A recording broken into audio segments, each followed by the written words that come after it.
Hi everybody, welcome to the Coach Starla Couple Show. I'm Zach O'Kelly alongside with the Coach Starla Couples. Coach, good to have you with us today. Thank you.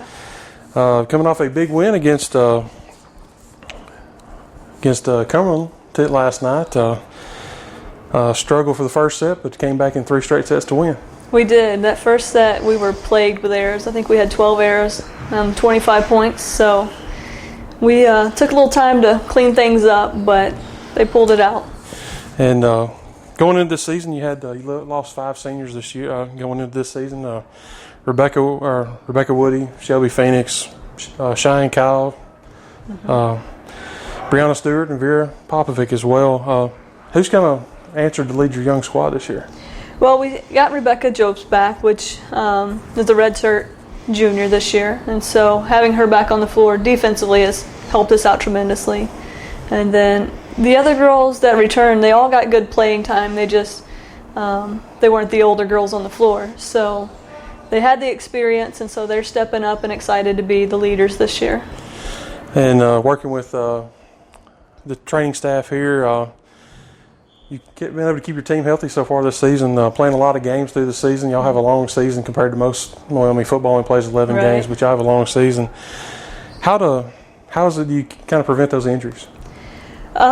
It honestly just depends year to year. This year, maybe we're young, so they're healthier, but we tried to really enforce the strength program over the summer, and I believe they came back in better shape than we've had in years past.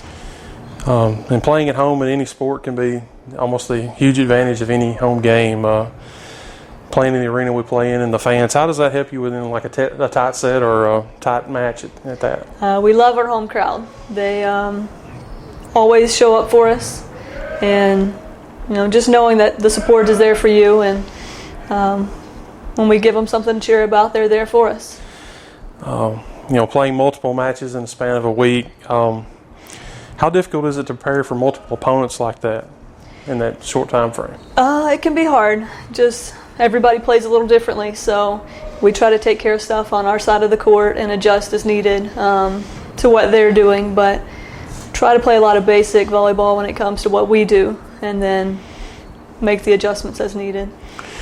And over those stretch, if you have like a kind of a letdown game, can a good practice in between those, can that help the morale and the confidence of the players? This group has done a really good job of just not letting themselves get down. If they drop something, they're meeting among themselves to figure out what's going on, and they pull back. I mean, right after the loss at Dalton State, we had a game at Faulkner the next day on the bus between schools. They were in the middle of the bus talking it out and working on what they could do. So it's good to have them be that close. And that goes back to having great leadership as well, too. Hopefully so. Just going into this season, what were your expectations for the season, being a younger group? We really just wanted to take it day by day, and we still do to an extent, but we knew we had 3 freshmen coming in that were going to be called upon early, and we really didn't know what they were going to do.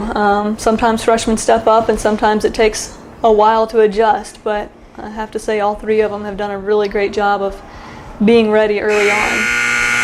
And you started off with a 15-7 record this season, 7-2 in conference play. Kind of summarize your thoughts so far for the season of how it's went. The losses, we had a couple against the ranked teams, which at that point in our season kind of expected to happen. And then we've dropped some that we just really didn't need to, but we've had some big wins as well. So just stringing together the wins along the way helps, and we try to take it game by game. We don't want to look too far ahead. We want to focus each day at a time from practice to games. And you started out, I believe it was 2-3, maybe 2-4 to start out, and then you went to Faulkner and played in the tournament in Faulkner. Talk about a huge turnaround. You play 4 matches, and 3 of those matches are 3-set matches, and then you have a 4-set match the next match.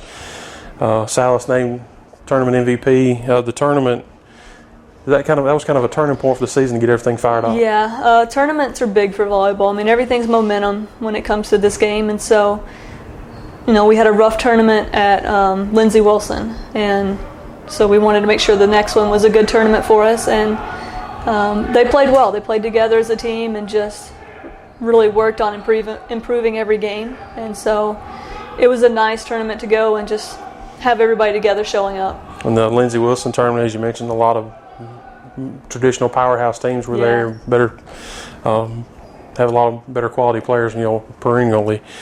Talking about last night, big 4-set win over Cumberland last night. Salas and Lilliquist had 14 and 11 kills respectively.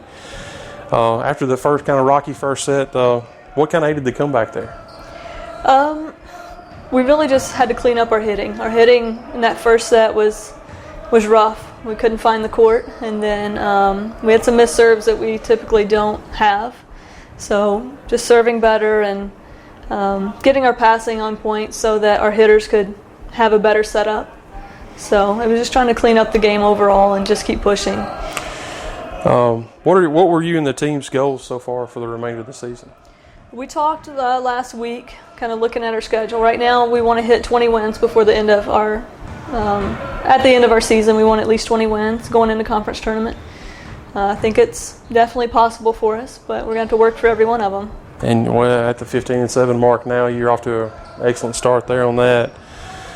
Martin Methodist comes in Thursday night, bitter rival dating back to the Trans-South days.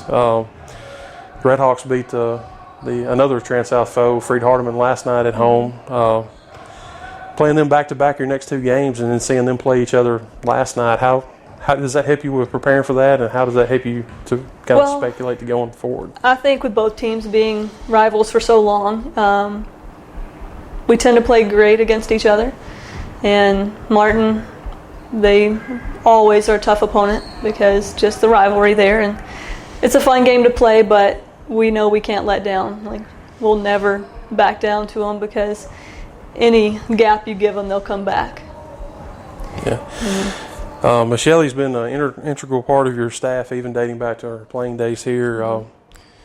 How big of an asset has she been on the bench as an assistant coach? Well, she's huge. Like I said, we've known each other for a long time now, and so she played for me for 4 years, and we have a lot of trust between each other, and so she gets a lot of free rein when it comes to what to do because I know her experience, her background, and we know each other well. So it's a pretty good combination, but we balance each other out personality-wise with the girls, I think.